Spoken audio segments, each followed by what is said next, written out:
હાલ સમાચાર મળી રહ્યા છે વડોદરાના સાવલી પંથકના યુવાનનો વિદેશમાં ડેટા એન્ટ્રીની નોકરીની લાલચમાં છેતરપિંડીનો ભોગ બન્યો છે। સાવલીના સાડાસાલ ગામનો ગુંજન શાહ સહિત 10 જેટલા યુવકો છેલ્લા 20 દિવસથી મ્યાનમારના માયાવાડી વિસ્તારમાં ફસાયા હોવાનો વિડીયો સામે આવતા ખળભળાટ મચ્યો છે। તો વડોદરામાં 20 દિવસથી ફસાયેલા યુવકનો વિડીયો સામે આવ્યો તો અમદાવાદ ક્રાઇમ બ્રાન્ચે पर्दाफाश करेला रेकेट विषे जाण थता युवको कंपनीमांथी भागी छूट्या हता। हाल एक सेफ हाउस में आसरो लई रह्या छे। तो वायरल वीडियो में गुंजन शाहे दावो कर्यो छे के गुजरातना 100 थी वधु युवको हजू पण त्यां अलग अलग जग्याए फसायेला छे। तो हाल तेमनी पासे पैसा अने सुविधाओ खूटी रह्या छे। त्यारे लालच बनेला परिवारोए भारत सरकार अने तंत्रने तात्कालिक दखलगिरी करी युवकोने हेमखेम परत लाववा माटे मांग करी छे।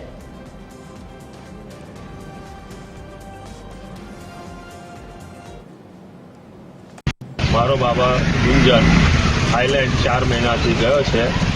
एमने त्यां अनुकूल नहीं आव्युं एटले 20 दिवसथी मारो छोकरो घरे आवा मांगे छे। एनी साथे बीजा 120 थी 30 छोकराओ जॉइंट छे। त्यांनी गवर्नमेंटे इमिग्रेशन पूरुं करी दीधुं छे पण अहींया फाइल करेली छे छतां એ કામ આગળ વધે તે રીતે સરકારને અપીલ કરું છું। મારો દીકરો ગુંજન થાઈલેન્ડના તાકમાં 4 મહિનાથી ગયો હતો।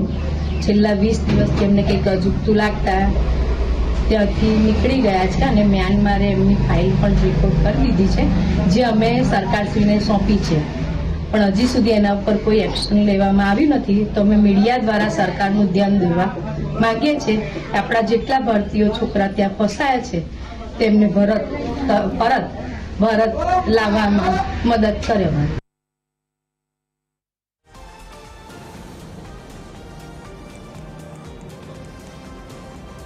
तो अंगे વધુ વિગત આપવા માટે સંવાદદાતા સંદીપ અમારી સાથે જોડાઈ ચૂક્યા છે। જે સંદીપ જણાવશો વડોદરાના સાવલી પંથકમાં યુવાનનો જે વિદેશમાં ડેટા એન્ટ્રીની નોકરીની લાલચમાં જે છેતરપિંડીનો ભોગ બન્યા છે, હાલ જે વિડીયો સામે આવ્યો છે, શું કહેશો? જીરેના તમને ચોક્કસપણે જણાવી દઉં કે સાવલી તાલુકાના સાંડાસલ ગામના ગુંજન શાહ નામના યુવક સહિત 6 થી વધુ યુવકો થાઈલેન્ડમાં ડેટા એન્ટ્રીની નોકરી કરવા માટે ગયા હતા।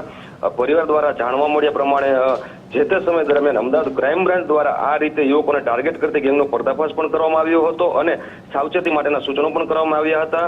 જે વિડીયો ગુંજન શાહે જોતા પોતે છેતરાયો હોવાનું માલુમ પડતા એનકેમ પ્રકારે જે તે કંપનીમાંથી ભાગી છૂટવામાં ગુંજન શાહ તેમજ એના અન્ય સાથીદારો સફળ થયા હતા અને મ્યાનમાર ખાતે આવેલ એક રાહત કેમ્પમાં આશરો લીધો છે। હાલ ભારત પરત ફરવા માટે ઇમિગ્રેશનની કાર્યવાહી 20 દિવસ પહેલા પણ પૂર્ણ થઈ જવા છતાંય પોતાના વતન પરત ફરવાની સંભાવના ઓછી જણાતા અને ધીરજ તેમજ પૈસા ખૂટી જતા આ યુવકોએ સામૂહિક મદદ માટેનો વિડીયો પણ વાયરલ કર્યો છે અને ભારત સરકારને આ મામલે કરવાની માંગ પણ કરી છે।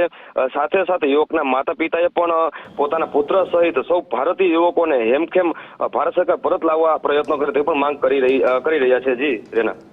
जी संदीप, समग्र माहिती સાથે જોડાવા બદલ આપનો આભાર।